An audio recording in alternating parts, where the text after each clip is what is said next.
नमस्कार गाइस, की हाल चाल।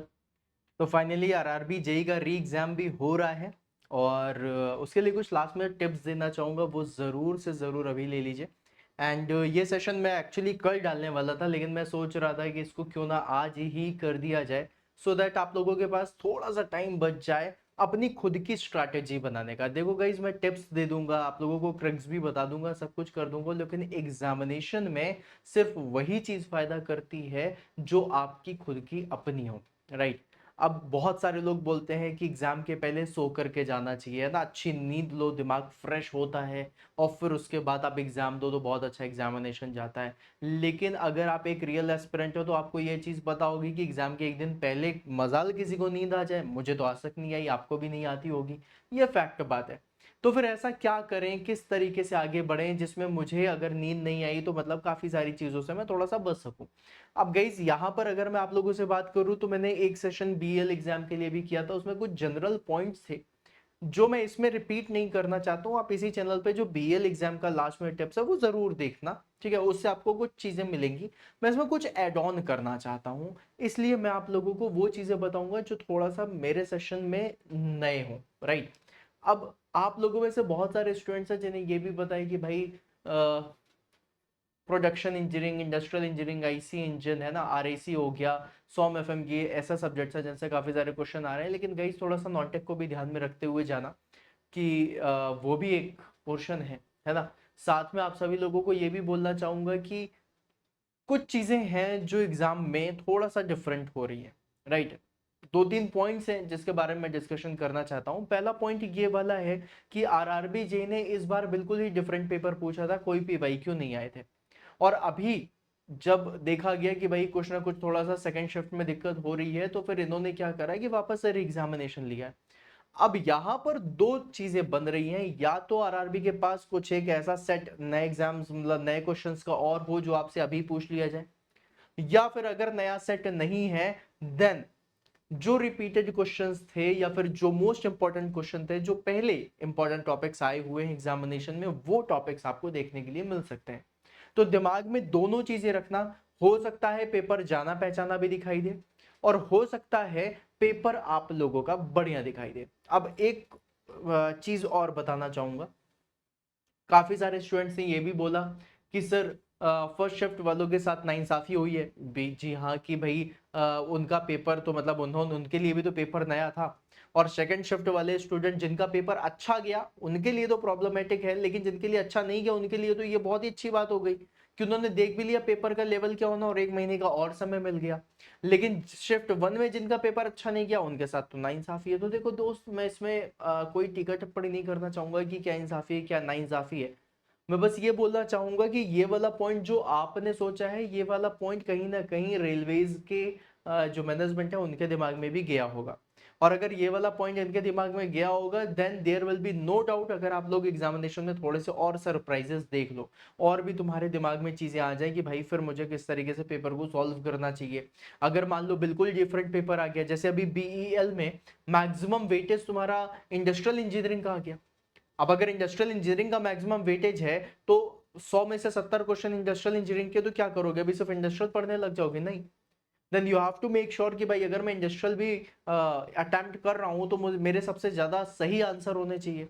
और सबसे ज्यादा करेक्ट आंसर करने के लिए और सबसे बढ़िया पेपर को एनालाइज करके कॉन्फिडेंस के साथ आगे बढ़ना है, तो भाई एक दो काम है जो तुम्हें करने पड़ेंगे, क्योंकि पूरा का पूरा गेम कॉन्फिडेंस का है दोस्त, है ना। तो उस गेम के लिए आप सभी लोगों को बता दूं गाइस, कि अगर तुम्हें पूरा अपना तगड़ा वाला एग्जामिनेशन देना है तो गाइस, मैंने इसमें अपने जितने भी स्टूडेंट्स हैं उनको दो चीजें सिखाई थी, है ना। पहली चीज जो बताई हुई है मेरे लाल, वो बताई थी द गेम चेंजर स्ट्रैटेजी के बारे में, राइट। ये जो गेम चेंजर स्ट्रैटेजी दिख रही है, इसको जरूर देख करके जाना। शिवम सर मैकेनिकल के ही आप लोगों के चैनल पे पड़ा हुआ है, ठीक है। पॉपुलर वीडियोस में जाके पॉपुलर में क्लिक करना, पहले ही दूसरे में आ जाएगा। और दूसरी चीज है हाउ टू स्कोर मैक्सिमम। देखो, एक 14 मिनट का वीडियो है, एक 8 मिनट का वीडियो है, अगर मैं यही वीडियोस वापस से आप लोगों को दिखाता तो आधे एक घंटे का समय लगता, जो मैं नहीं चाह रहा था। इसलिए आप सभी लोगों को बता रहा हूं कि ये दो वीडियोस देख लेना। अभी मैं तुमको पहले सेशन इसलिए दे रहा हूं सो दैट आप इन दोनों को देख करके एटलीस्ट से एटलीस्ट अपनी खुद की स्ट्रैटेजी बना सको। अगर आपको ये स्ट्रैटेजी अच्छी लगती है तो आप इससे जाओ। मैक्सिमम स्कोर कैसे कर सकते हो वो भी सारी चीजें देखो। तो ये तुम लोगों के लिए काफी ज्यादा इंपॉर्टेंट होने वाला है। प्लस उसके बाद जो मैंने आप लोगों को सजेशन दिया कि भैया रात को नींद नहीं आई फिर क्या करें, कॉन्सेंट्रेशन लेवल कैसे बढ़ाएं, तो भैया रात को नींद नहीं आनी है फैक्ट है, करो क्या, खूब सारा पानी पी करके सो, है ना। मतलब रात भर में बॉडी को खूब हाइड्रेट कर लो, सो दैट अगले दिन जब तुम एग्जाम देने जा रहे हो तो तुम्हें गर्मी की वजह से, पसीने की वजह से तुम्हारी बॉडी डिहाइड्रेट ना हो, जिसकी वजह से तुम्हें सर दर्द होने लग जाए या फिर तुम्हें स्ट्रेस होने लग जाए। तो मतलब अपनी बॉडी को डिहाइड्रेट नहीं होने देना, अपनी बॉडी को हाइड्रेट करो, खूब सारा पानी पियो।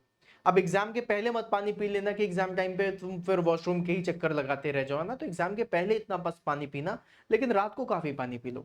एग्जाम के पहले कॉफी वगैरह पी लेना, कैफीन लोगे तो कंसंट्रेशन लेवल बढ़ जाएगा, है ना। कॉफी में कैफीन होता है, कैफीन आपके कंसंट्रेशन लेवल को बढ़ा देगा, आप लोगों की चीजें थोड़ा सा अच्छी कर देगा, मतलब नींद नहीं आएगी तो थोड़ा सा एनर्जी बनी रहती है कैफीन में, है ना। कॉफी नहीं पी सकते हो, रेड बुल पी लेना, रेड बुल में काफी कैफीन की मात्रा होती है, ठीक है। तो coffee P low, red bull P ले, कुछ भी कर लो, लेकिन थोड़ा सा अपने आप को दिमाग में इतना रखना, बहुत ज्यादा मत पी लेना कि भाई फिर तो कंसंट्रेशन लेवल से भी ऊपर पहुंच गए कि फिर तो समझ ही नहीं आ रहा करना क्या है ना, इतना भी मत कर लेना। और एक दो चीजें और हैं, जब भी कभी एग्जामिनेशन में बैठना, मेक श्योर कि तुम जो 3 टाइम्स पेपर सॉल्यूशन करने वाली स्ट्रैटेजी है उसको तुम कर पाओ, है ना। साथ में जो क्वेश्चन बनेंगे नहीं उसके लिए घबराना मत, क्योंकि अगर वो क्वेश्चन तुमसे नहीं बन रहे तो वो किसी और से भी नहीं बन रहे होंगे, राइट। और जो क्वेश्चन तुमसे बन रहे हैं उसको मेक श्योर करना कि इसका आंसर सही लगाया हो, छोटी छोटी चीजों में तुमने गलतियां नहीं की हो, ये सारी चीजें तुम्हारे दिमाग में होनी चाहिए, तब जाकर के तुम सबसे बेस्ट और बढ़िया अपनी परफॉर्मेंस दे सकते हो। और एक चीज हमेशा याद रख लेना, इससे फर्क नहीं पड़ता आपने कितनी पढ़ाई करी है, कितनी तैयारी करी है, मतलब एट इंस्टेंट पड़ता है, लेकिन इससे कहीं ज्यादा फर्क इस चीज से पड़ता है कि जब आप एग्जामिनेशन सेंटर पे बैठे हो तो उस समय आपका दिमाग आपका कितना साथ दे रहा है, उस समय आप कितना कंसंट्रेशन के साथ अपने दिमाग का 100% यूटिलाइजेशन कर सकते हो। तुमने जितनी भी पढ़ाई करी, जितनी भी मेहनत करी, लेकिन अगर एग्जाम टाइम पे तुम्हारा दिमाग तुम्हारा साथ नहीं दे रहा तो मेरे लाल फिर तुम्हारा जो 100% यूटिलाइजेशन है, जो तुम्हारा 100% आउटपुट है, वो निकल ही नहीं पाएगा। और अगर 100% आउटपुट नहीं निकला तो फिर सिलेक्शन होने में मुश्किल होती है। इसलिए बोल रहा हूं कि अपने दिमाग को थोड़ा सा शांत रखना, बहुत ज्यादा लोगों से बात करने की जरूरत नहीं, जितने ज्यादा लोगों से बात करोगे उतना ज्यादा वो आपके कॉन्फिडेंस को गिराने की कोशिश करेंगे अपनी बातों से। तो अपने कॉन्फिडेंस को मजबूत रखो, भरोसा रखो कि तुमसे सब कुछ हो पाएगा, और एक्चुअली में तुम्ही से हो पाएगा। और इतना समय जो मिला है इस चीज का भी यूटिलाइजेशन करना, मैंने बहुत सारे स्टूडेंट्स को देखा है जो बहुत बढ़िया तरीके से तैयारी कर रहे हैं। और बस अपने कॉन्फिडेंस को मेंटेन करके रखना, और सिर्फ एक चीज सोचना कि अगर तुमने इतनी शिद्दत से, इतनी ईमानदारी से तैयारी करी है तो ऊपर वाला तुम्हारे साथ गलत नहीं होने देगा। बस अपने अपने अपना 100% देना और बाकी सब ऊपर वाले के ऊपर छोड़ देना, तुम्हारा बहुत बढ़िया पेपर जाएगा। बस कुछ चीजें जो मैंने आपको बताई हैं वो सारी चीजें कर लेना, कॉन्फिडेंस को मेंटेन रखना, क्योंकि पूरा का पूरा गेम कॉन्फिडेंस का है मेरे भाई, ठीक है। And all the very best. कोई भी अगर डाउट हो, कोई भी प्रॉब्लम हो, या फिर कोई भी अगर तुम्हें दिक्कत हो रही हो, कुछ सोच रहे हो, कुछ दिमाग में है जिसका सॉल्यूशन चाहिए तुम्हें, जिसका आंसर तुम चाहते हो, तो इसी सेशन के कमेंट बॉक्स में मुझे अपनी प्रॉब्लम लिख देना, एंजाइटी हो रही है, स्ट्रेस हो रही है, कुछ भी हो रही है, I will contact to you and I will make sure कि तुमको बेटर फील हो एग्जामिनेशन के पहले। तब तक के लिए bye bye guys and all the very best, bye guys.